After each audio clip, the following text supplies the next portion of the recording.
Hey everyone, and welcome. We all know how investing in the stock market can be intimidating, but it doesn't have to be. In this video, I'll walk you through the basics so you can start investing in stocks as a beginner. The first step that you should take is to register for a brokerage account.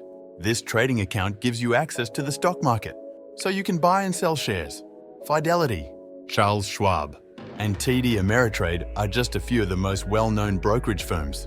But there are also others like Robinhood, Webull. These two platforms are designed for beginners or new investors, which makes the procedure of buying and selling shares very easy. I will leave the link below in the description. You must give some personal information, such as your social security number, and fill out an application. You can begin trading stocks as soon as your account has been established. Your next step is to establish the objectives of your investment strategy. Do you plan to invest for retirement, to put money away for a house, or to develop wealth? Having well-defined objectives will assist in directing your choice of investment approach. If you want to retire in the future, consider opening a Roth IRA because of its tax advantages.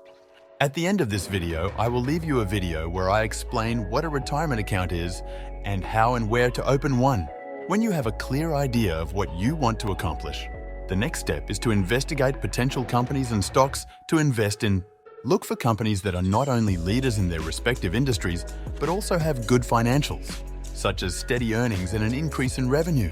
Pay attention to the news and use stock screeners to locate companies whose shares meet your requirements. Companies with strong brand recognition, such as Apple, Microsoft, and Disney, can be excellent for new investors. When you are ready to make your first trade, log into your brokerage account and input the stock ticker, the number of shares, and the order type. When you place an order, you buy at the current market price, and the limit order offers the option to buy or sell at the price specified by the customer. While you're still learning, start on a modest scale with your trades. When it comes to education, successful investing requires continuous study. Read books, listen to investing podcasts, and keep up with the latest financial news.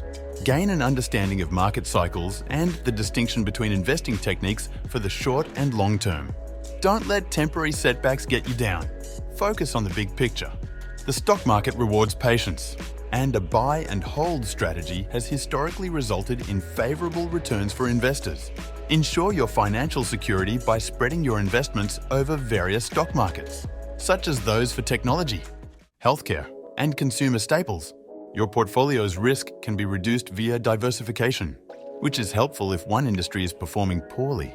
The ownership of index funds, which allows for quick diversification through the ownership of a mix of different equities, is something that many starting investors choose to do. Finally, it would help if you determined how much you can tolerate danger. Investing in anything carries some risk, and stock prices may be highly unpredictable. Never risk more money than you can afford to lose. And stay committed to your long-term plan despite short-term market fluctuations. And that wraps up our guide to investing in the stock market as a beginner. I hope you found these steps helpful as you start your investing journey. Here are some final reminders. Take your time and start small. Invest only what you can afford to lose. Dollar cost average into the market. Tune out short-term noise and stick to your long-term plan. Don't panic when markets plunge or get too greedy when they rise. Commit to ongoing education. Read books, listen to earnings calls, and understand company financials. Knowledge is power with investing. Work with a fee-only financial advisor to help create a customized plan.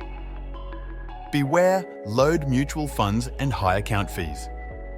Automate your regular investments so you put money to work consistently. And automate an emergency fund so you don't have to sell stocks prematurely. Invest early and often.